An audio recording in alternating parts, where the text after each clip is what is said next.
So Daniel, firstly, thank you for inviting myself and the Windows team down here to your bootcamp today. Clearly a lot's actually gone on. Do you mind giving us a quick recap? So when you first spoke to us, we were playing in the ESL Premiership Finals, and we walked away with that with the trophy in League of Legends, and we earned ourselves the EU's Challengers Series qualifier spot.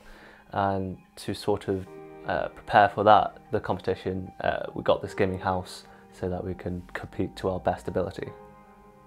So Daniel, your priorities now as the founder or the co-founder of this team is ensuring that your team is in tip-top condition for the challenges that lie ahead. How does this bootcamp specifically allow you to achieve this? So having the bootcamp sort of allows us to work more efficiently. We're all together.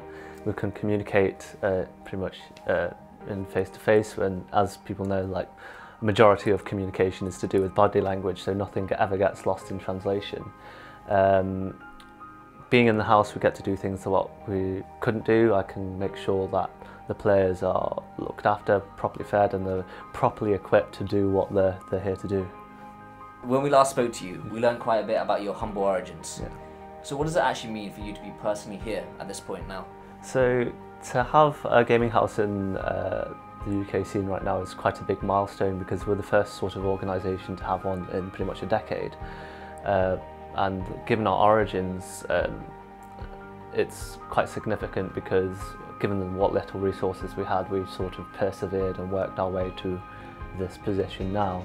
It also sort of helps that there are people out there that believe in us, because obviously without the help of our sponsors like Stormforce, others as Zotac, Gomez Apparel, we wouldn't sort of be in this house at the moment. And obviously, being where we are now, we have all the other UK orgs with their eyes on us, seeing what we do with our resources. We've sort of taken the responsibility of setting a milestone and an example of where all the other orgs should aspire to. So with all this attention, there are a lot of gamers right now looking at you guys and trying to wonder how they can get in on the action, how they can be part of MnM Gaming. So what do you look for in these players? So generally speaking, MnM, we look at three sort of areas. We look at obviously ability, the sort of social interaction, so whether they've got social media and how well developed it is. And we also sort of look at how they conduct themselves. So obviously we tend to go for players that are more in line with the way that we do things, sort of follow our own ethos.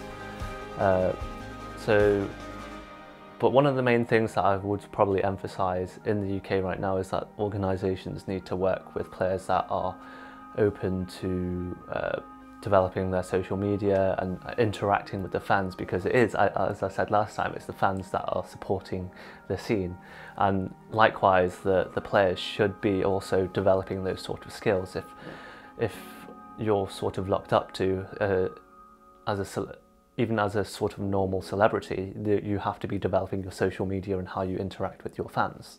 So that's sort of what I'd emphasise on top of ability as well. So Daniel, let's just take a moment here and put a spotlight on you, the co-founder of MnM Gaming. Yeah. It comes with a lot of responsibility.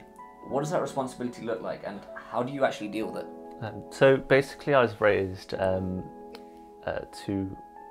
whenever I do things, I have to consider how my actions would affect everyone else. So one of the main responsibilities I'm looking at is how this gaming house would affect the rest of the scene. Obviously, we're supported by Stormforce, Zotac and Gamers Apparel to sort of be in this house. So what I'm thinking is that if we do well, then obviously there's going to be more investment to other orgs or ourselves to do what we do. And obviously, conversely, if we do poorly, then obviously there's not going to be any investment. So these are the sorts of things I also think about as a co-founder.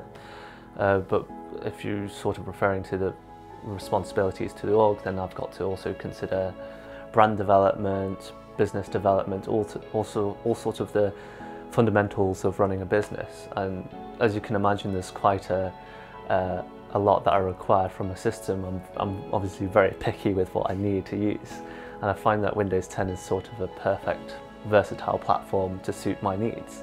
You can run the Adobe suite, you can obviously run Steam and to play my games if I needed to. You can also have like a whole variety of programs at my disposal that would help me to run MnM the organisation, and quite frankly I wouldn't look anywhere else. So Daniel, what are some of the challenges that you face running this business? So as you can imagine, with esports it's quite a young industry, so there are quite a lot of areas that are, let's say, underdeveloped, and society or culture in this side of the world sees it not very favourably. So if you say I do esports, people generally think, oh, you sit inside all day and don't do anything. But obviously we sort of know that it's essentially running a startup when you're running an organisation, or an esports club as we'd like to call it now. And some of the challenges we face is that there's sort of a large skill gap. I mean, trying to find people that are just as passionate in esports is quite difficult. Like, we have Reese, our videographer, who's standing obviously by the camera, who's quite passionate, and his passion kind of shows in his work. Other challenges that we face is that we lack credibility in sort of the business world. People or the traditional sort of companies sort of see esports as I don't know, I guess the best way I can put it is like a circus show, and it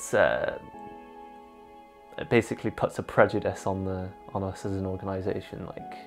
Although my parents are supportive, some family members may not be so supportive and have questioned why myself and my brother do what we do, but we do it because we love it and we want to sort of help build the scene, lead the way.